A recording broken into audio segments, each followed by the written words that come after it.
아버지 하나님, 그 많은 사람들 중에서 하나하나 선택하셔서 예수 그리스도의 구속 안에서 예배를 드리게 하시고, 하나님 아버지를 나의 친아버지 이상의 마음을 쏟아 바른 인생을 살아갈 수 있도록 새로운 지각과 지식을 허락하신 것을 감사합니다.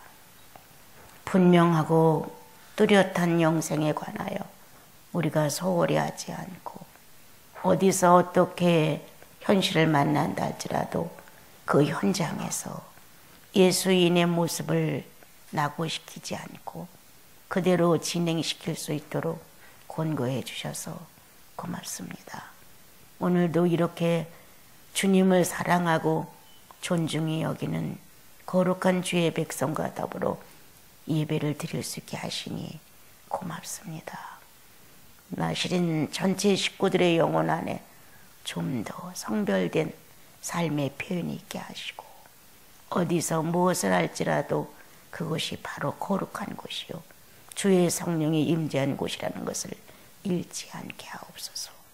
가정마다 주의 평화가 넘치게 하시고, 가정마다 성령을 사랑하는 모습들이 이렇게 저렇게 엿보이게 하셔서 그리스도의 이름을 높이 받들어 올리는 아름다운 가정들로 축복받게 하옵소서. 예수님의 이름으로 기도합니다. 아멘. 사도행전 10장 44절부터 48절까지 205페이지 같이 합시다.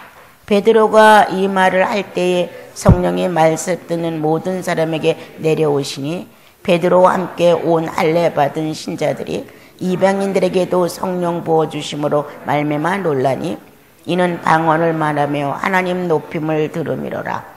이에 베드로가 이르되, 이 사람이 우리와 같이 성령을 받았으니 누가 능히 물로 세례 베품을 금하리요 하고 명하여 예수 그리스도의 이름으로 세를 베풀라 하니라. 그들이 베드로에게 며칠 더 머물기를 청하니라. 예.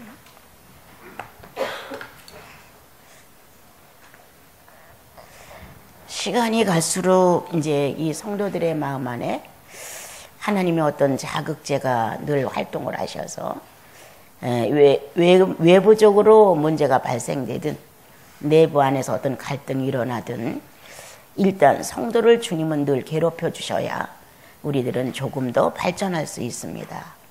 그런데 우리는 헛된 것을 구하죠. 늘 평안하고 모든 게 형통되고 모든 게 나를 위해서 조건을 갖춰주기를 바라는 마음이 있는데요. 그건 거의 세상적인 요구에 응해달라는 것이에요.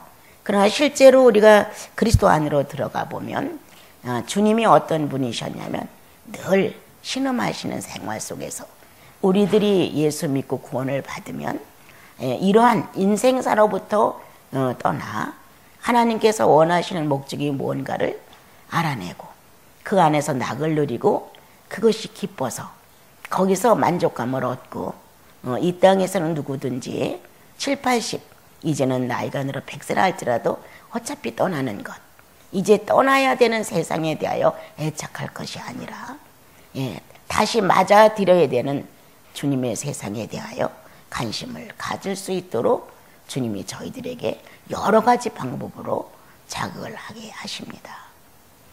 만약 주께서 우리에게 주님이 살아계심에 어떠한 방법을 제공하지 않는다면 우리는 버린 자식 같아서 이 삶의 어떤 방향의 반응이 자기 위주로 있는 대로 달려가다가 그냥 죽음으로 끝나게 됩니다.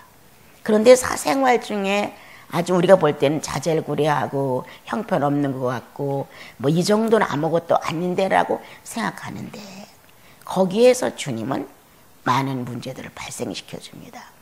감정 안에서 정동되지 못한 비인격들에 대하여 주님은 우리들에게 말씀하시고 싶습니다. 왜? 그것 때문에 성령의 거룩성이 발휘되지 않는다. 너의 무질서한 감정 표현, 사건을 만나면 그대로 죄인의 감정으로 폭발하는 너의 언성, 그리고 쉽게 나타나는 혈기, 이러한 것들로 인하여 성령이 자유할 수 없다는 것을 우리 안에서 알려주기 위해서, 또한 내세에 관하여는 이렇게 무질서한 자기만의 이익권에 필요한 것을 추구하는 것이 없는 나라인 것을 증명하기 위해서 이 땅에서부터 성령 안에서 무엇가 참된 것이고 무엇이 참되지 않은 것인가를 인식시켜서 주의 나라로 우리를 옮기실 때에 기쁘심으로 옮기시려고, 여러분과 내가 이거 아무것도 아니야 이렇게 생각하는 내용들이 진짜 아무것도 아닌 게 아니라 문제라는 거예요. 예. 이중적인 내 모습을, 그리고 여러분들의 각자의 모습을 한번 노골적으로 볼 수 있는 어떤 영적 기회가 온다면 여러분들은 그렇게 놀랄 거예요. 야, 나 이런 사람이었구나. 나 이 정도였어. 자기가 싫어하는 모습, 자기가 결코 원하지 않는 것, 저마다 예수 믿고 나면 거룩한 형태의 예수 그리스도의 모습을 본받고 싶은 이상과 소원이 있어서 자기를 그렇게 놓고 싶고 그렇게 표현하고 싶고 그렇게 살아가고 싶다고 하는 것은 다 있다. 그러나 아직도 나와 여러분은 그렇게 살 수 없을 만큼 무능력하다. 이 무능력을 가지고 어떻게 그렇게 살아갈 수가 있겠는가? 주님은 이 무능력에서 우리를 해방시켜서 유능성 있게 이끌기 위해서 부부 사이에도 작은 말 한마디가 감정이 상한다. 너 이럴 땐 네 감정 어떻게 정리할래? 가장 친했던 형제들과의도 대화 중에서 뭔가 자존심이 상해서 탁 토라진다. 너 이럴 때 어떻게 성령을 인정할래? 이렇게 자매들과 자매들이 다 화평 중에 있다가도 어느 자그마한 사건 안에 말 한마디 안에 스스로 오해하고 스스로 멀리 도망을 간다. 너 이럴 때 어떻게 할래? 이렇게 우리들의 사생활 속에서 함께 존재하시는 주의 성령을 어떻게 네가 대우하느냐. 이렇게 주님은 아주 작은 사생활 속에서도 주님이 이 공기 중에 계신 것처럼 살피시고 보시고 느끼시고 감각하고 있다는 사실을 우리에게 증명해 주시기 위해서라도 그렇게 하신다는 거예요. 그런데 우리는 그것보다는 큰 것, 그것보다는 더 뛰어난 것, 그것보다는 많은 사람들이 다 흠모하는 것, 이런 상태에서 어떤 성령의 존재성이 나타나기를 바라는 게 너무 큰 거예요. 성경은 우리들에게 늘 작은 것에서부터 충성을 기하고 작은 감정에서부터 성령을 시인해 달라는 거예요. 그런데 우리는 이런 내가 가지고 있는 이 감정 안에서 우리들은 하나님의 실제의 존재를 인정하는 것이 거의 없어요. 예, 거의 없어서 금방 뾰족한 말을 하고 금방 날카롭게 말하고 금방 앙칼지게 말하고 금방 의문스럽게 말하고 이렇게 뭔가 대낮 속에서 활동을 하는 사람의 정직성보다는 아직도 어둠침침한 데서 사는 사람처럼 뭔가가 자기와 관계된 것 속에서 손해를 안 보려는 발버둥이 노골적으로 표현되는 것을 많이 보게 됩니다. 100번에 한 번, 100번에 두 번 이렇게 나타나도 그 감각은 주님 앞에서 죄인입니다라는 감각을 일깨웁니다. 아주 미소하고 작은 것이었는데 내가 상대에게 감정 이시 오기스럽게 말했어. 그냥 보통 지나갈 수 있는 말인데 성령이 탁 비춰준단 말이에요. 그러면 그때 내가 또다시 가인의 심보를 가졌었구나. 가인의 감정을 가졌었구나. 또다시 주님이 뭔가 사생활 중에서 어떤 움직임을 허락해 주시면 내가 유다 같았구나. 이익 속에서는 안면을 몰수하고 내 유익을 따라 정리를 하는구나. 이렇게 노골적인 내 방법과 내 삶의 표현을 성령이 비춰주셔야만 당신들은 그리고 나는 비로소 뭔가 의식에서 깨어나면서 내가 이런 사람이지. 나는 항상 위험스러워. 위험천만해. 이렇게 스스로를 알면서 겸비한 마음을 갖게 됩니다. 정말 가난해 보았느냐? 가난했을 때의 그 마음 안에서 갈등하는 심리를 한번 경험해 봤느냐? 정말 부족함이 없이 부를 누리고 사느냐? 부를 누리고 살 때에 자기 안에 자만심에 대해 너는 생각해 봤느냐? 뭔가 우리들은 내가 처해가고 살고 있는 현실 안에서 주의 성령이 간섭하고 있다는 사실체를 잃어버릴 때가 너무 많다. 나는 내 정당성을 가지고 필요적절하게 일처를 해나간다고 말하지만 주의 성령이 보셨을 때에는 아니다. 예수인에게서 볼 수 없는 행동, 예수인에게서 들을 수 없는 언어, 예수인에게서 나타내서는 안 될 것들이 우리는 아주 쉽게 표현해버리고 아주 무책임하게 나는 뭐 그 정도는 괜찮아 라고 자기가 대단한 위력을 가진 사람처럼 자기 비인격에 대하여 아주 용서해주고 만다. 자기 비인격에 탄식하는 게 아니라 그럴 수 있다고 긍정해버리고 만다. 이렇게 우리들은 사생활 중에 성령 없는 감정의 생활을 능수능란하게 그동안 해왔기 때문에 주께서 그러한 삶 속에서 존재하여 움직여주시는 거에 대해서 예민하지 않다. 그런데 복 있는 사람들이 있다. 정말 복 있는 사람, 하나의 단어 하나를 잘못 쓰고 나서 부끄러움을 아는 사람들, 뭔가 내 속에서 꼭 한 번쯤은 얘기하고 싶은 내용들을 자제할 수 있는 사람들, 참 복 있는 사람들이다. 움켜쥐는 게 아니라 내놓을 줄 아는 사람들, 상대를 정죄하고 묶어주는 게 아니라 해방시켜 용서해주는 사람들, 무언가 내가 먼저 부족했으니까 라고 나를 인정하면서 상대를 편안하게 해주는 사람들, 예수 그리스도 안에 존재한다는 사람들은 성령을 통하여서 내가 사용할 수 없는 또 다른 삶의 인격으로 출발하게 된다. 이렇게 놀라운 인격을 소유하고 그것을 바깥으로 분출할 수 있다고 하는 것은 주의 성령이 나와 여러분의 영혼 속에 함께 존재하고 있다는 것을 증명하는 것이다. 그런데 외람되게도 이와 같은 현상이 벌어지면 갈수록 겸손해져서 내가 할 수 있는 것이 아니었어. 이것은 주께서 하신 것이야. 이렇게 인정을 하는 것이 아니라 그렇게 간혹 가다가 칭찬의 대상이 된다든가 간혹 가다 내가 나를 상대도 대견스러운 내 모습을 발견하게 되면 우쭐해집니다. 이게 속빈 우리들의 모습이죠. 그것은 왜 그런 결을 가져오느냐, 결과를 연단이 없었기 때문이다.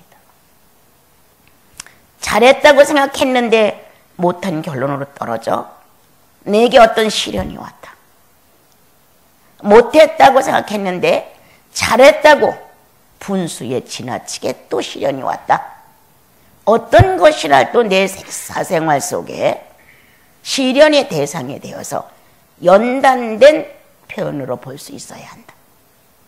내 마음이 연단되고 내 감정이 연단되고, 어제도 잠깐 말씀을 전달하다 그런 내용을 말했습니다. 감정에는 많은 단어들이 있습니다. 우리가 표현하는 감정 안에는 많은 문자들이 들어있고 많은 말들이 그대로 들어있습니다. 그냥 악을 딱 쓴다고 해서 무의미하고 언어가 없는 것이냐, 그 악 쓰는 감정 안에 언어는 다 포함되어 있는 것이다. 이렇게 딱 떨어진 낱말, 딱 떨어진 단어들을 안 쓴다고 해서 나는 너한테 그런 말 안 했어, 소리를 질렀을 뿐이지, 이래서는 안 된다. 그 왜 소리를 질렀냐 이거야. 그 소리 안에는 자기의 표현할 수 있는 다 문자가 들어있다는 거예요.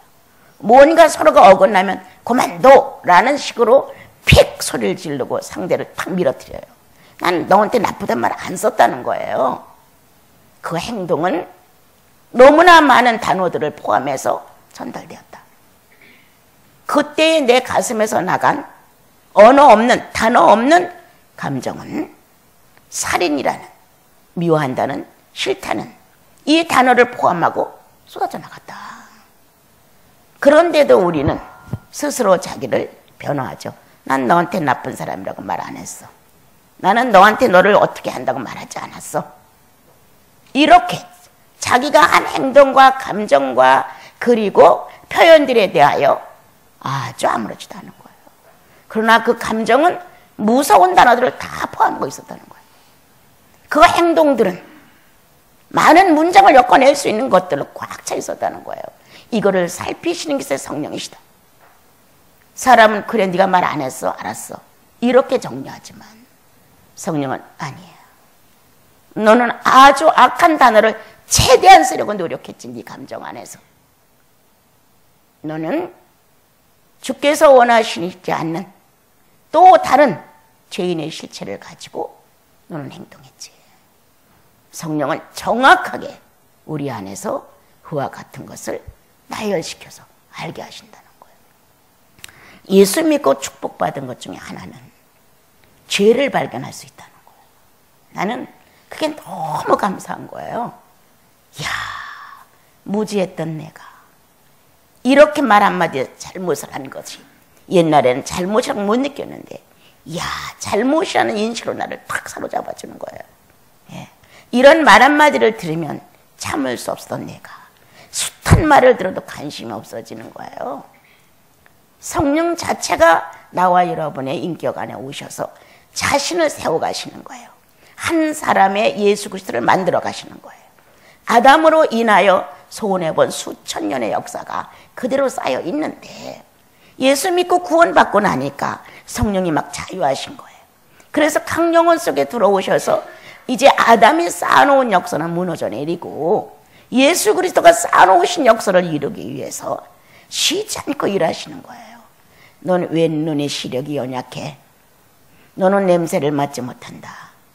너는 안색이 병들었어. 너는 언어가 틀려. 아주 사사건건이 우리들이 살아가는 데 있어서 성령의 사람으로서 예수 그리스도를 만나고 싶은 주님의 소원을 실현하기 위해서 사사건건이 다 일치를 하신다는 거예요. 나는 내가 죄인이라는 의식이 없었다가 예수님 만나고 나서 죄인이라는 의식이 들어온 것이 나는 축복이라고 소리를 질렀어요. 내가 아주 귀한 복을 받았는데 내가 어떠한 인간이라는 것을 아는 것이다. 내가 아주 엄청난 기적을 하나 만났는데 죄가 뭔지를 아는 것이다. 성령을 거스리는 죄가 뭔가를, 예수 그리스도의 구속의 능력을 무시하는 죄가 무엇인가를, 내가 하나님의 자녀라는 속성을 가지고 살면서 자녀의 신분에서 어긋났을 때 얼마나 멀리 떨어져 있는가를 볼 수 있는 것을 알게 하는 이 죄의 모습을 가르쳐 주신 거예요. 나는 그게 너무 고마운 거예요. 예?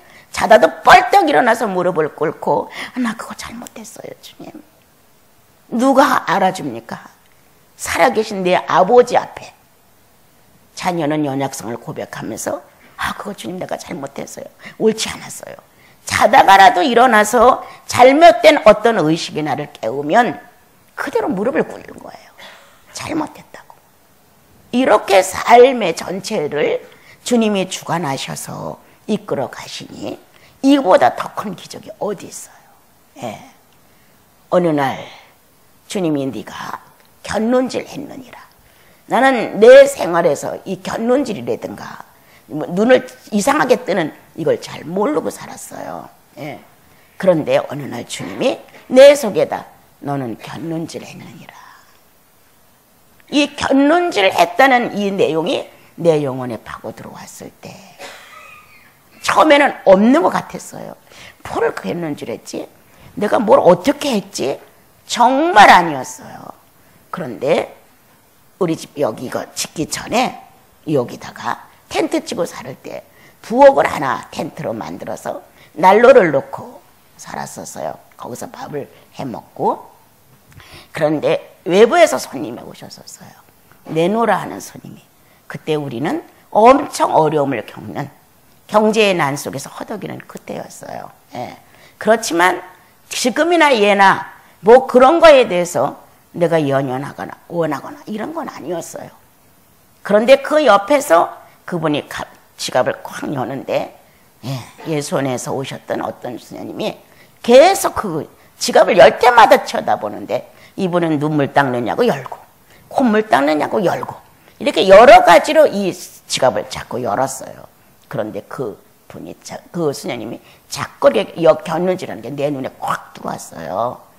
그래서 내가 그 대화를 하면서도 왜 저렇게 곁눈질을 하지? 이런 마음이 사실은 들어왔었어요. 그리고 대화가 한 40분 끝났는데 갈 때쯤에서 참 고맙다고 하면서 다시 지갑을 딱 열을 때 내가 곁눈질했어요. 근데 그때는 의식을 못했어요. 네.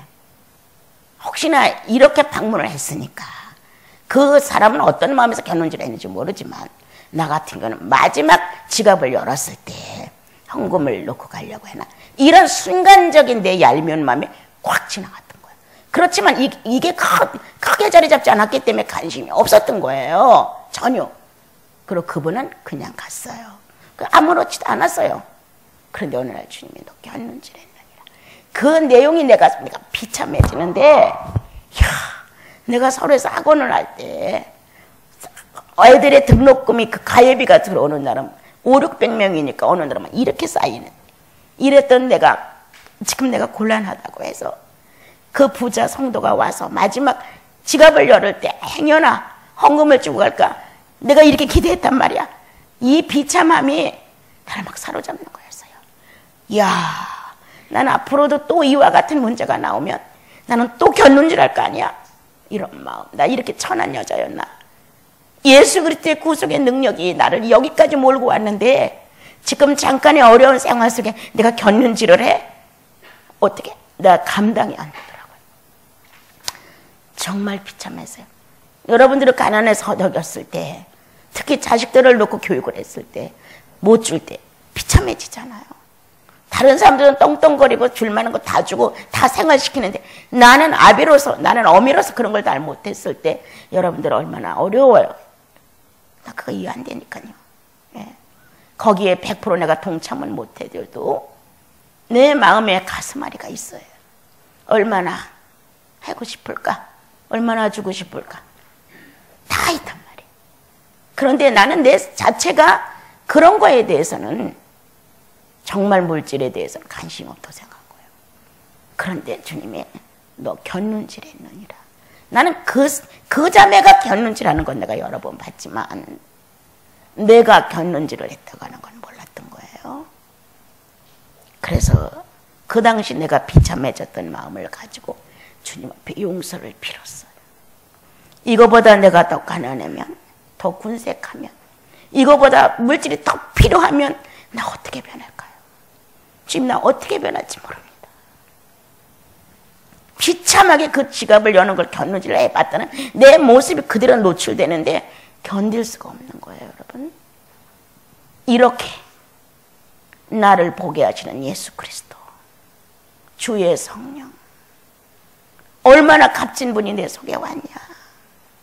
평범하게 그냥 지나갈 수도 있었는데 주님은 의인에게서는 그런 모습이 나와서는 안 돼. 주님을 사랑한다는 고백을 한 네가 그런 모습을 해서는 안 돼 라고 나에게 말씀하시는 것 같았던 거예요. 그래서 손을 안 그럴게요. 앞으로는 안 그럴게요. 이렇게 안 그런다는 말을 주님 앞에 수없이 했지만 내 연약성은 상황에 따라 변할 수도 있는 거예요. 나중에는 나는 안 그럴 수 있도록 도와주세요. 네. 주님 나를 안 그럴 수 있도록 도와주세요. 이렇게 비참한 모습으로 내가 의인이라는 이 당당한 인격에 대하여 이런 모습을 갖출 수는 없습니다. 누가 알아서? 없단 말이에요. 주님만이 나를 눈여겨본 거예요. 주님만이 내가 어떤 마음을 가지고 곁눈질을 했는지 그분이 아는 거예요. 이렇게 명백한 현실로 내 자신의 모습을 들춰주는 주의 성령이 계시기에 기적 중에 기적을 만난 우리들이다. 최고의 축복을 받아 죄인으로 더럽혀져서 천국 가게 하지 않는다. 알게 하신다. 깨닫게 하신다. 고백 받으신다. 주님 내가 그렇게 했습니다. 이렇게 하나님의 권위는 우리들을 스스로 자복할 수 있도록 이끌어 가신다. 오늘 성령은 이와 같은 역사를 이루기 위해서 나와 여러분의 영혼 속에 오셨습니다. 성경에서는 이방인과 유대인이 아주 각별하게 분리가 되어 있었죠. 쌍능과 양반 같은 상종도 하지 않는 이러한 유대인과 또는 이방인 사이에 주님은 하나로 통일을 시키셨죠. 요한복음에서 사마리아 여인을 만나 개 같은 이방인에게 영생을 허락하시고 하나님의 나라가 이렇게 공평하다는 사실을 증명을 하셨습니다. 이제 바울은 이방인들에게 복음을 전하고 베드로는 유대인에게 복음을 전했죠. 그런데 어느 날 주님이 한 사람의 기도와 구제를 눈여겨보시고 그 집에 가서 복음을 전할 것을 얘기해 주셨죠.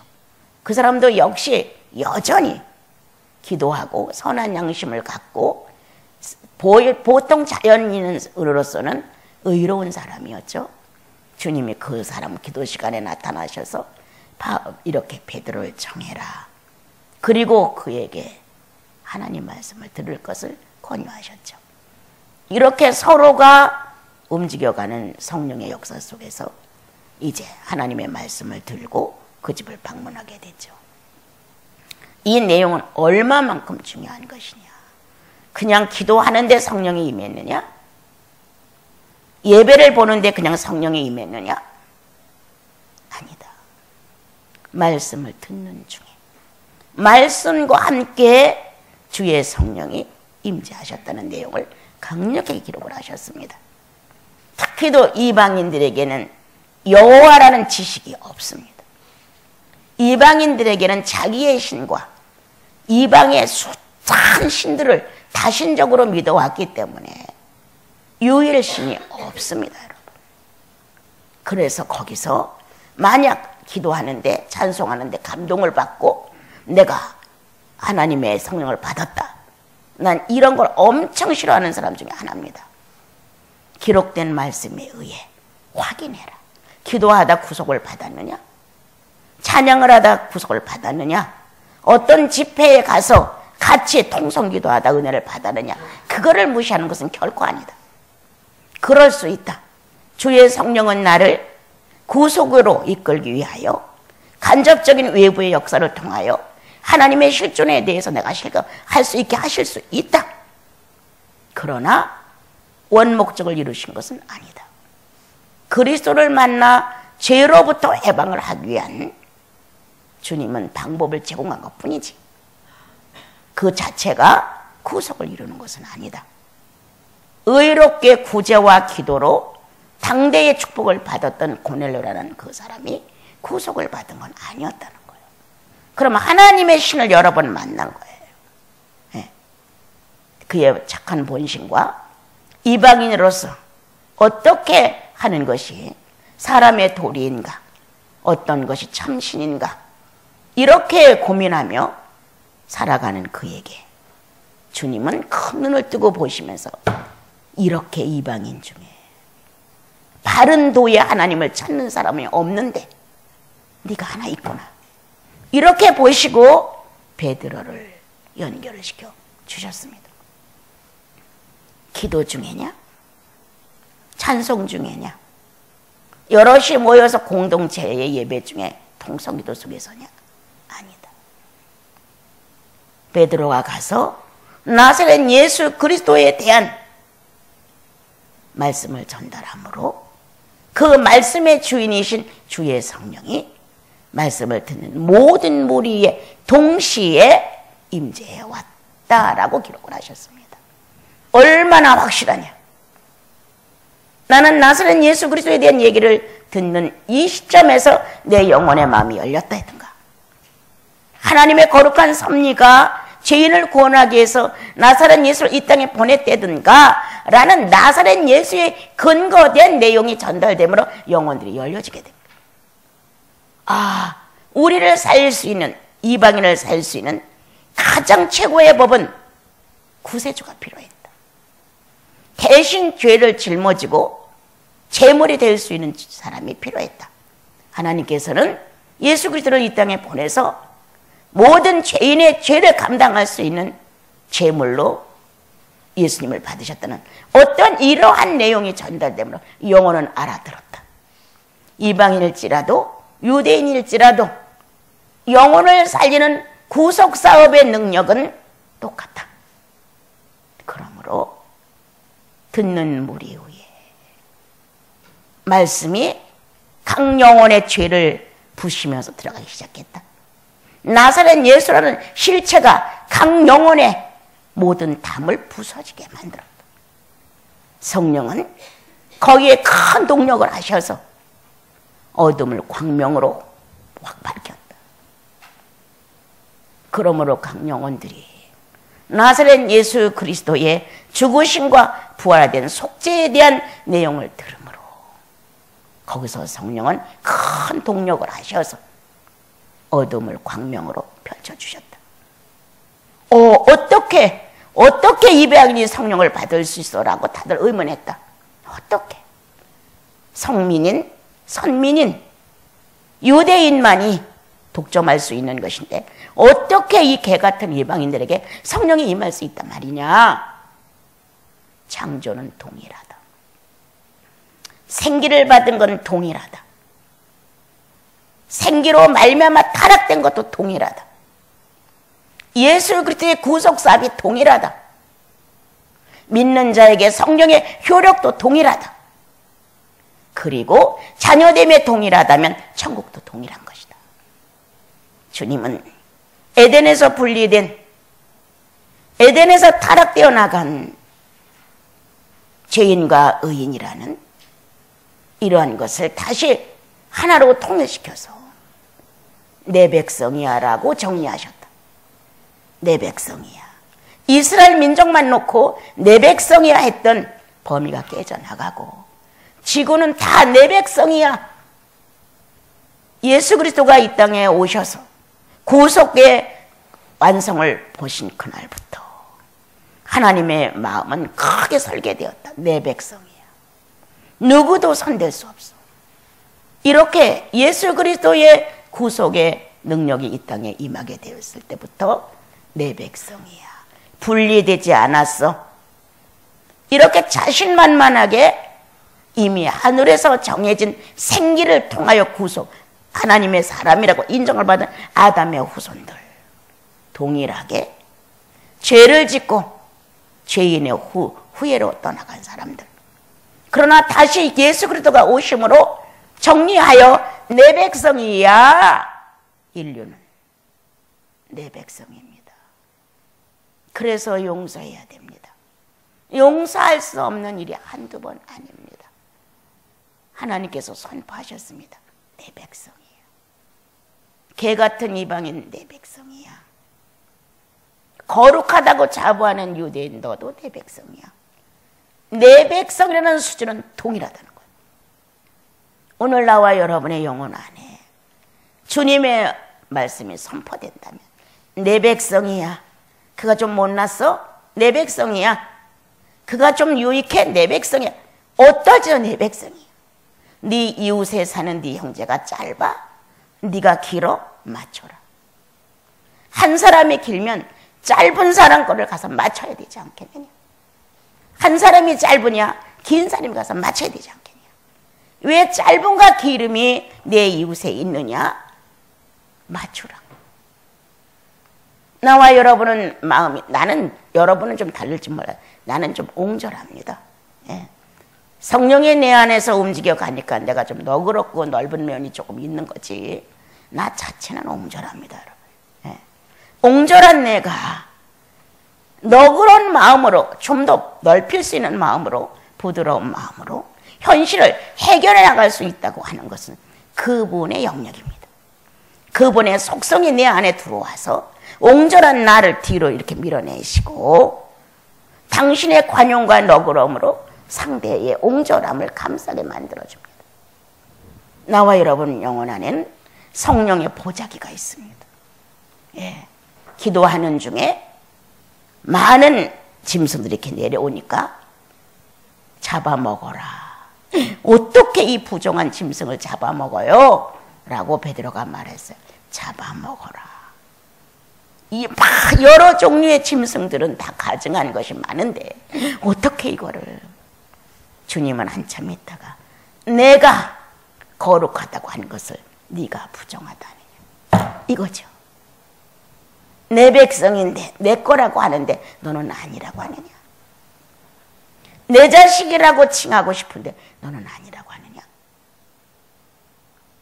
우리는 나는 거룩한 것 같고 나는 모든 게 갖추어진 것 같고 상대는 부족한 것 같고 상대는 엉뚱한 것 같고 상대는 옹졸한 것 같고 상대는 잔인한 것 같고 이렇게 느낄 수 있다는 거예요.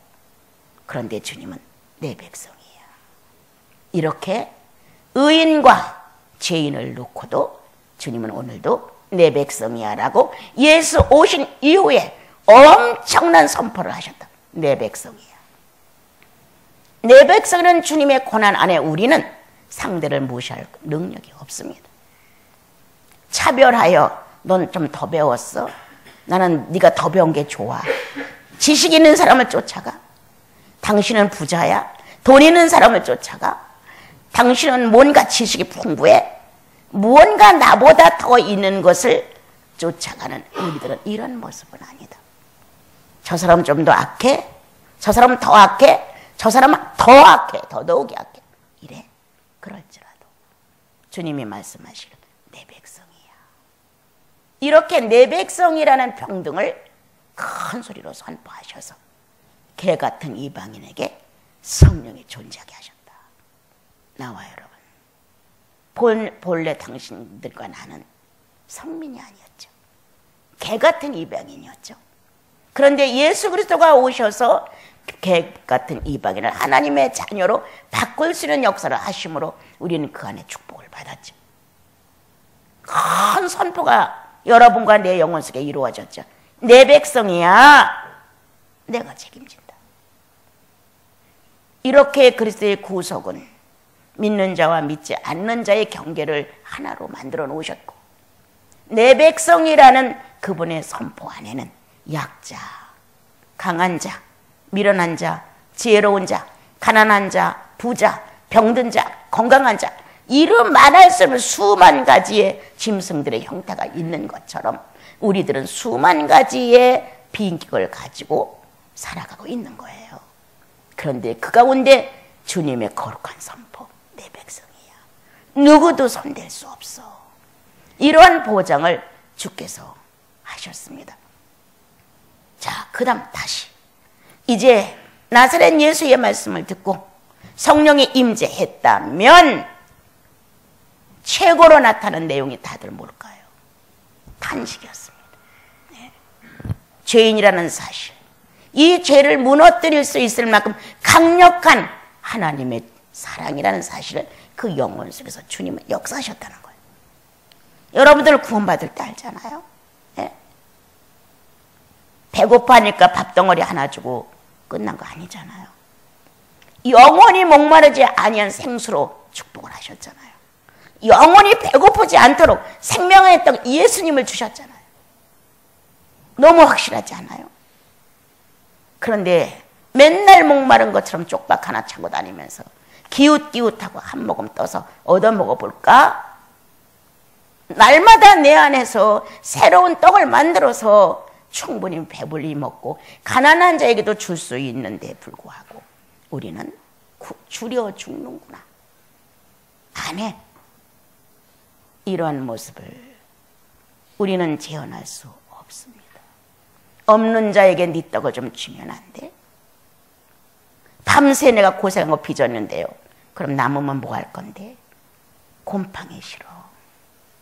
오늘 저녁 내가 너를 부르면 그건 뭐 할 건데? 의미가 없는 거예요. 있는 자는 없는 자를 위해, 없는 자는 있는 자를 위해 필요한 것입니다, 여러분. 배는 식물을 위하고 식물은 배를 위한다고 하셨습니다, 여러분. 오늘 이렇게 선포된 삶의 표현 중에 성령은 가만히 계시지 않는다. 이제부터 내 백성이라는 선포 중에는 하나님의 법도로 다스려진다. 하나님의 법도로. 그 백성을 그대로 나눌 수는 없다. 그래서 주님은 하나님의 거룩한 사도들을 시켜서 하나님의 거룩한 아들, 딸들을 시켜서 계속 복음을 선포하게 만들었고 그 복음은 멀리까지 퍼져서 우리 작은 한반도까지 들어오게 되었고, 그럼을 통하여 하나님의 성령을 받은 사람들은 스스로 하나님의 법도 속에서 사는 것을 배우기 시작을 한다.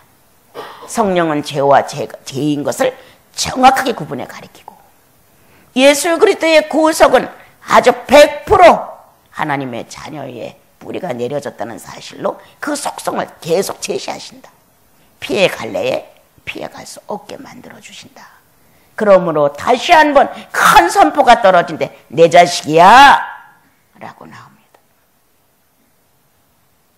우리가 이방인과 유대인을 가리지 아니하고 그리스도의 구속을 선포받을 수 있는 건 내 백성이야. 성령이 임재되어 하나님의 사랑이 어떠한가, 그리스도의 구속이 어떠한가를 영혼 안에서 경험을 계속하게 됩니다. 혼자 울기도 해, 혼자 찬송도 불러, 혼자 무릎도 꿇어. 뭔가 새로운 생태계가 벌어진 사실이 경험됨으로 인하여 다시 큰 선포가 이루어진대. 너는 내 자식이야.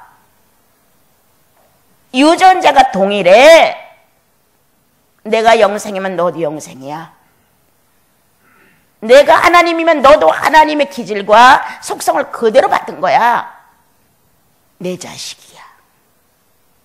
이렇게 이방인을 내 자식 만드는 장면입니다. 여기 지금 수근수근했죠. 어떻게 이방인이 감히 성령을, 거룩한 영을 어떻게 받을 수가 있어? 라고.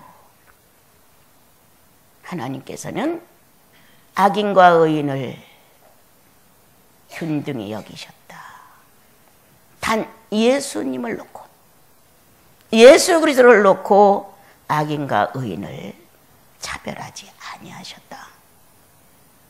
이렇게 두 번 선언은 나와 여러분에게 백성의 자격에서 자녀의 자격으로 탈바꿈하게 됐고, 자녀는 더더군다나 같은 속성의 의미를 가지고 바꾸어지기 시작한다.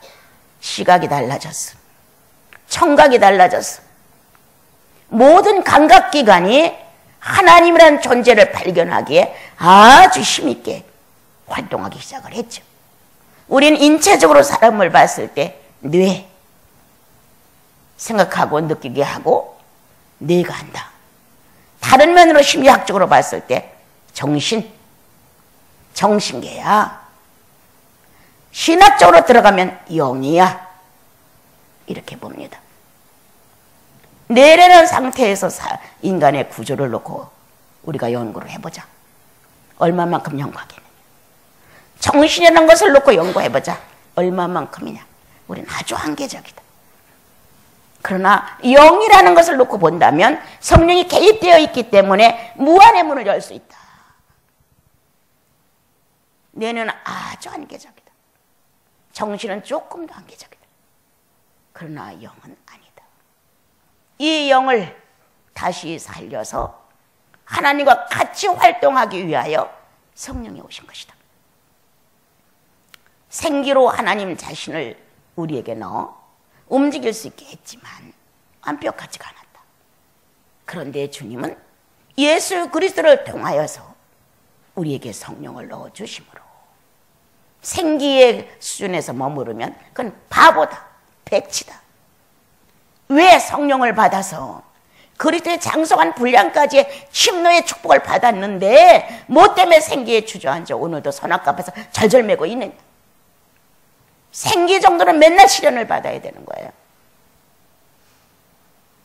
뭐가 그렇게 이 땅에 애착이 많고 뭐가 그렇게 대단해서 오늘도 선악과 앞에서 저걸 내가 따야만 되는데, 저걸 내가 가져야만 되는데, 내가 살아가는 삶의 환경 전체를 선악과에다 딱 붙여놓고 거기에 머물러 있는 것은 생기 수준밖에는 안 된다는 거예요. 여러분, 이래서는 안 되지. 예수의 구속이 그것뿐입니까? 찢기고 매맞고 피 흘리고 죽은 그 대가가 생기 정도의 수준입니까, 여러분? 말씀을 잘 듣고 순종만 복을 받고 삐뚤어지면 저주를 받는다는 생계 수준입니까? 더 이상의 정작거리가 없다는 복음의 수준입니까? 잘하고 못하고에 따라 정죄로 끝나는 시대가 우리는 아닙니다, 여러분. 예수 믿고 구원받고 성령의 자녀라 인정하셨고, 내가 미약해도 부족해서 아직 성장되지 못해서 어려운 부분이 많아도 성령이 오셔서 채우신다. 네가 짧어 긴 자를 보내줄게. 네가 길어 네 옆에 짧은 자를 보내줄게. 이렇게 하시면서 나와 여러분을 오늘도 힘있게 이끌어 가시는 그분을 본다. 그러므로 오늘 성령은 나와 여러분의 영혼 안에 영이라는 하나님 자신을 이끌어 들이신다. 생기가 아니다. 이제 이 영 안에서 새로운 생명체가 성령과 연합하여 하나님의 필요에 따라 오성이 발휘되게 하신다. 하나님의 필요에 따라 오감이 발휘되게 하신다. 여기에 맞지 않으면 무릎을 꿇게 하신다. 잘못했습니다. 얼마나 멋진 사과예요. 얼마나 멋진 용서예요, 여러분. 주님 앞에서 무릎을 꿇은 사람은 사람 앞에서도 사과를 잘합니다. 아우, 미안해요. 제가 잘못했습니다. 그건 내 잘못이야. 이렇게. 그런데 주님 앞에서 주님 내가 잘못했습니다라는 의식이 없는 사람은 사람 앞에서 용서 못 빕니다. 거의 안 됩니다. 억지 춘향으로 잘못했다고 하니까 그냥 건성으로 평화를 유지하기 위해서 그냥 잘못했다고 툭 던져버리는 거지. 정말 예수의 의식에 와서 잘못했어. 꼴물견이었어. 내가 뭐가 그래? 라고 자기 자신을 봤다면 상대에게 표현이 어떻게 나갑니까? 죄인처럼 나갑니다. 그건 내 부족이야. 나도 부끄러워해. 날 좀 용서해줘. 달라집니다, 여러분. 오늘 이렇게 하나님의 거룩한 성령이 외부적으로 율법 시대의 임재, 성령 시대에는 내재. 이제 우리들은 율법 시대의 과정도 지났고 이제는 복음 시대의 성령 시대로 들어와 자녀의 신분 속에서 성령이 나와 여러분의 영을 독점하셨습니다. 독점하셨어요. 이제 그 영 안에다가 예수 그리스도가 사람으로 살고 간 의식을 발달시켜 주시는 겁니다. 그럼 놀라는 거 아니에요. 네. 언어가 예뻐, 감정이 예뻐, 행동이 예뻐, 선택이 예뻐, 배품이 예뻐, 오래 참음이 예뻐. 예수님을 닮아가는 이 아름다운 모습은 상대에게 감동을 줘야죠. 감동을 줘야죠. 예. 어떤 행위만이 아니라 어떤 언어도, 어떤 음성도, 그 어떤 안색도, 그리고 거룩한 눈빛도. 난 정직한 눈빛은 상대에게 감동을 준다고 생각해요. 뭔가 음흉스러우면 그 시선이 박지가 않아. 상대를 보는데 떳떳하지가 않아. 그런데 주님과 마주치는 시선을 많이 경험한 사람은 상대의 시선 안에서 선함을 발견하잖아요. 그리고 내 속에 있는 주님을 나 거짓 아니야, 진실로 말하는 거야 하고 시선이 말해주잖아요. 오늘 이방인에게 성령을 내리신 하나님, 백성이라는 선포로 역사하신 주님, 다시 자녀의 신분으로 확정지어준 것. 그러므로 그들을 이제 형제라 불렀다. 구원받고 성령 받은 그들이 하루아침에 천사가 되느냐? 엉망진창인 불량자 같은 짐승처럼 살았던 그들이 하루아침에 천사가 되겠냐? 아니다. 오랜 세월을 거쳐 바뀔 것이다. 그렇지만 성령이 임재하시고 내재하신 사실만은 하나님 것이다. 주님의 것이다. 이거를 서로 인정해 주면서 오래 참는 자 성령을 완성하는 것이다. 자제하는 자 성령을 완성하는 것이다. 다시 겸손한 자, 희생해 주는 자, 예수의 표현을 해주는 사람들이다. 자그만 나시린 수도원의 몇몇 되지는 형제 자매들 속에서 나사렛 예수가 표현됐으면 좋겠습니다.